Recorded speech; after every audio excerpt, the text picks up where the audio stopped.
En estos 100 días aún existen 3.000 funcionarios del gobierno nacional que no han sido designados. Además, algunos de los que cubrieron fueron tras largas idas y venidas, viste, que va, que viene, discuten y finalmente designan a alguien. A veces esa designación no se concreta.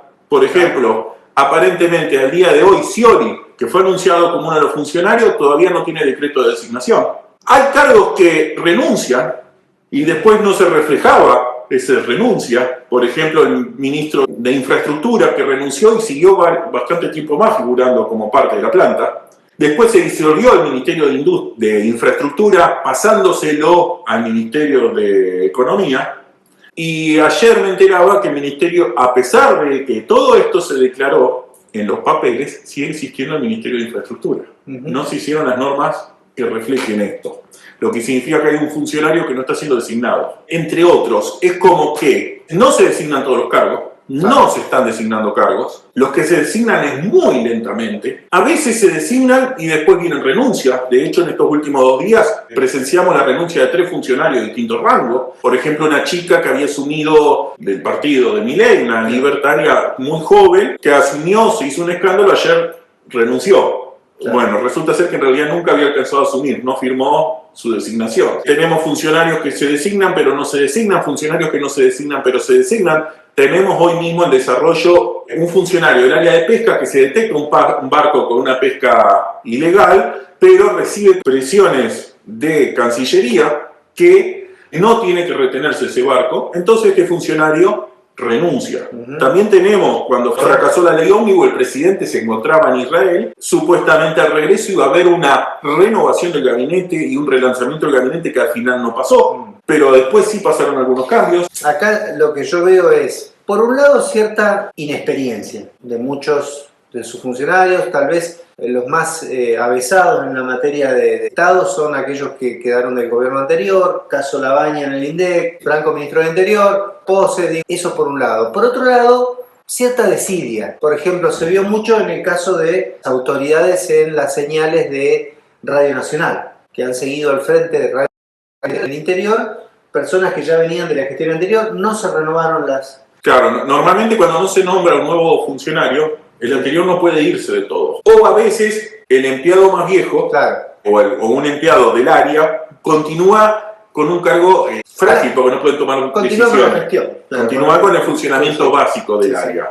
Yo creo que una parte puede ser, una parte parece ser impericia, una parte parece ser impericia producto de dónde están los que saben. La Libertad Avanza es un partido joven que no tiene know-how, no tiene gente. Entonces, parece que tiene que recurrir a otros espacios políticos. Y ahí tiene el problema que un poco tratábamos la semana pasada. El problema de que para adquirir, incorporar esa gente que sabe, tiene que recurrir a otros espacios políticos que no necesariamente responden al presidente. Pasó con Caputo, que Caputo no es libertario, es un neoliberal. El famoso dicho que dice: mantén a tus enemigos cerca, a tus amigos cerca y aún más cerca a tus enemigos, porque los enemigos son predecibles, tus amigos no. Y esto es un poco la metáfora de lo que observábamos con Macri. Intentos, veíamos la semana pasada, de cooptar al gobierno de Milei. Parte de la impericia es de dónde saca recursos que además le sean leales. No, y también hay algo de desidia, porque no hacer nada es hacer algo. Esta es otra explicación. Sí. Una explicación es esta dificultad de conseguir funcionarios, claro, porque no conoce. Y donde conoce, no necesariamente les funciona. Otra forma es justamente lo que ibas a decir, que es la propuesta de gobierno.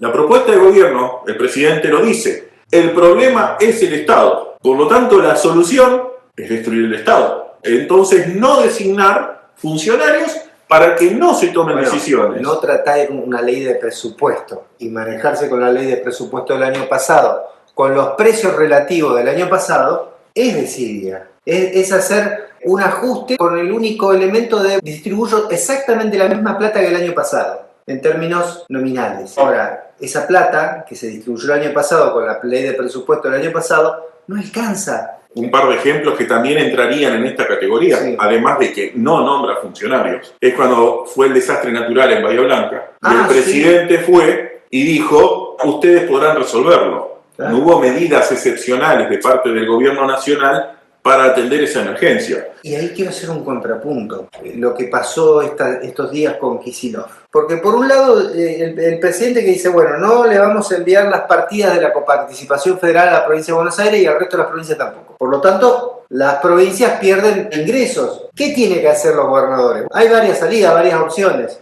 Una fue la que propuso Quintela de hacer una pseudomoneda. Kicillof, ¿qué hace? Aumenta los impuestos patrimoniales. Como el Estado Nacional me está quitando recursos, no me queda otra que tocar los bienes patrimoniales de los que más tienen en la provincia de Buenos Aires para tener el recurso de algún lado, porque hay que pagar sueldos, hay que sostener un sistema de salud, etc. Y cuando eso sucede, ¿qué hace el gobierno?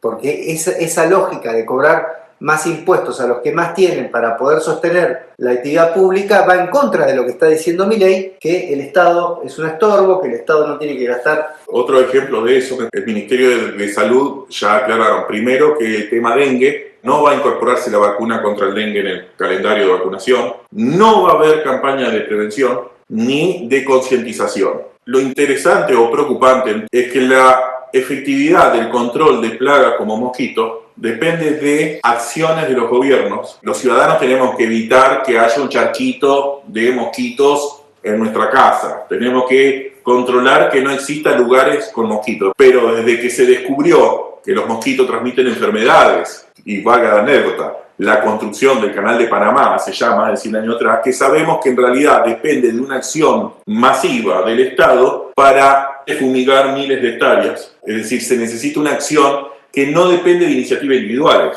requiere una acción coordinada de una administración pública para controlar mosquitos. Eso no se está haciendo y creo que no se va a hacer. Me parece que sí hay un factor, como vos lo llamaste desidia, pero hay un factor de la decisión es no decidir. Que eso implica también depositar en el mercado que lo resuelva. El mercado no resuelve campañas de prevención del dengue, no resuelve... No lo veo muy rentable. Aunque fuera rentable, no es practicable. Claro. Que vamos a juntarnos los 18 habitantes de la provincia, de la ciudad de Buenos Aires, del área metropolitana de Buenos Aires, y pagar cada uno una cuota a una empresa, a una única empresa para que realice una campaña de fumigación de toda el área metropolitana de Buenos Aires. Eso no existe. Son cosas que por definición no lo puede hacer el mercado. A mí me parece que hay un tercer factor, y es que se observan feroces internas. Personas que le tienen miedo a la secretaria del presidente, a Karina Milei, que no se animan a hablar, personas que sí se animan a hablar, personas que se hablan a los gritos, sospecha de espionajes entre ellos, sospecha de que Pose espiando, sospecha de que el jefe de la casa militar en realidad respondía al expresidente Macri, por eso lo expulsan, reuniones de gabinete que se suspenden, de reuniones de gabinete donde se elevan la voz entre los distintos funcionarios, y al final el resultado de esas reuniones es que no deciden nada. Estas tensiones están en el seno mismo del comienzo del gobierno, cuando el presidente Milei antes de asumir decía, no, Victoria Villarruel es la persona que más conoce en materia de defensa y de seguridad, ella va a estar a cargo del Ministerio de Seguridad y de Defensa. Eso fue una quimera. Después vino el pacto de Acasuso entre las generales y el balotaje, y seguridad y defensa pasaron a ser dos carteras para la fórmula perdedora, la fórmula que salió tercera, Patricia Bullrich y Petri. Ya que mencionaba a Villarruel, hay una pelea evidente entre el presidente y la vicepresidenta. También acá se nota un poco la lógica de cómo procesa Milei lo institucional o lo constitucional, si vos querés. Una cuarta razón, además de, podríamos decir, este es el plan de gobierno, de el desconocimiento y la dificultad de conseguir cuadros para cubrir puestos, de la interna feroz y permanente que parece observarse entre los distintos sectores, que es cotidiano. Algunos dicen que en realidad esto es modernización del Estado. No nombremos funcionarios porque vamos a demostrar que el gobierno sigue funcionando igual sin designar estos funcionarios, sin descubrir estas cosas, y todo logra funcionar, y si no funciona se concentra en una menor cantidad de dependencias. ¿Es realmente una modernización del Estado? Yo creo que el gobierno de Javier Milei designa funcionarios, y funcionarios que le responden directamente, donde realmente le interesa tener funcionarios que le respondan directamente.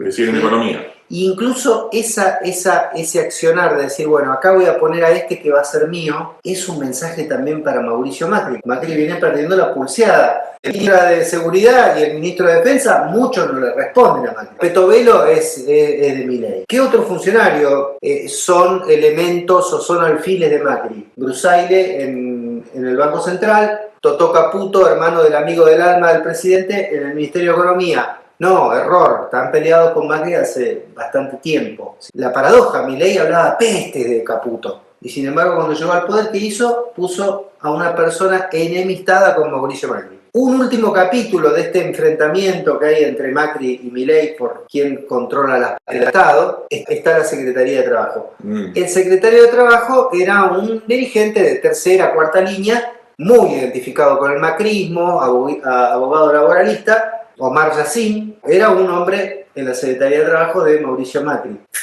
Chau. Con la excusa de que no, lo que pasó, que nos quisimos aumentar el sueldo, bajamos, culpa del secretario de Trabajo. Chau. No, pero el aumento del sueldo además representa dar marcha atrás con decisiones. Yo más que estas internas con otros espacios políticos, yo percibo muchas internas dentro del propio espacio político, dentro de lo que está formando el gobierno. Con decisiones que se dan para adelante y después para atrás, funcionarios que entran y salen, funcionarios que entran pero no se confirman. Sí, existen estas pujas internas, ¿no?, entre ellos mismos. De hecho, hoy Milei, por ejemplo, de esos 34 diputados que tiene el Congreso, no todos le responden.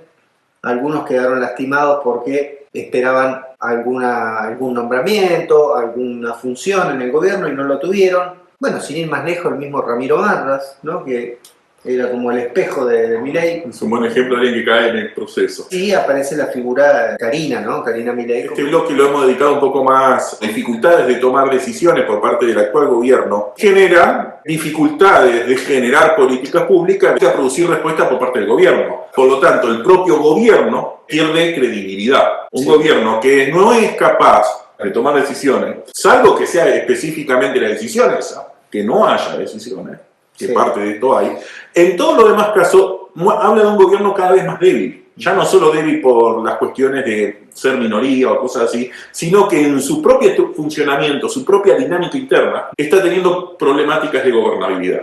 El gobierno propone para interactuar tanto con la oposición como hacia adentro. La relación que propone con el Congreso Nacional es conflictiva. Y en el Congreso, por el momento, hay algunos que dicen, si querés conflicto vamos a contestar, y otros dicen, bueno, al estilo del presidente, qué sé yo. ¿Qué pasa si el Congreso se cansa en algún momento y ante la propuesta de conflicto responde con más conflicto? Prácticamente está diciendo que la política de shock no solo es una política hacia la sociedad, sino que en el shock el resto de los actores políticos no saben cómo actuar, así que están shockeados. Claro. Hay un shock en la política, hay un shock dentro del propio gobierno. Pero puede ser que en algún momento se supere esa instancia de shock